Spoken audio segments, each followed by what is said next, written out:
In the winter of 1977, Chicago fire crews forced their way through a smoldering apartment door. Inside, the air was thick with the acrid smell of smoke and something else, something final. Beneath a scorched quilt lay the body of Teresita Basa. When the last embers died, detectives were left with a scene of robbery and arson, a crime deliberately erased by flame.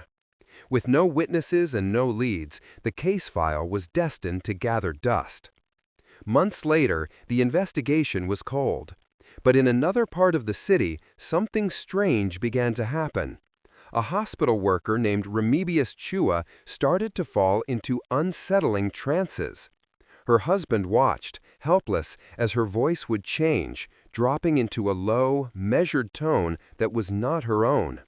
It called itself Teresita, and it didn't speak of the afterlife, it spoke of a crime. The voice named a fellow employee, Alan Showery. It described jewelry he had stolen and then gifted to his girlfriend. It offered proof, a star-shaped pendant with a tiny, specific scratch behind the clasp, and the name of a relative who could confirm it was hers. How do you enter a ghost into evidence? For the detectives, it was a lead from nowhere, a story too bizarre to believe, yet too detailed to ignore. Skepticism warred with duty, but the specificity of the claims compelled them to act. They followed the phantom tip to the girlfriend's apartment. There, on a dresser, sat a small jewelry box. Inside, each piece matched the disembodied description, including the star pendant with its faint, hidden scratch. A family member later confirmed, in a hushed whisper, that the jewelry belonged to Teresita.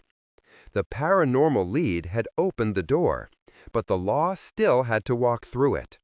The whisper from beyond was the key, but a prosecution needed a foundation built on solid ground. Investigators treated the voice's claims as a roadmap, not a revelation. They confirmed Showery knew Teresita and had been at her apartment building that night. Co-workers identified the recovered jewelry.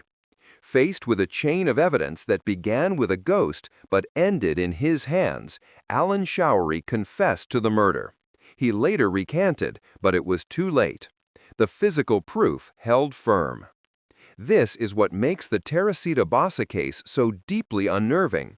It stands at the chilling intersection of the unexplainable and the methodical. Detectives followed a supernatural lead, yet built an airtight case by the book. The voice was never mentioned in court. It didn't have to be. The evidence it pointed to was enough. In an age drowning in digital tips and amateur theories, this story serves as a stark reminder. The strangest lead can be the one that works, but only when it leads to proof a jury can hold. The real mystery isn't whether a ghost spoke, but that the living world listened.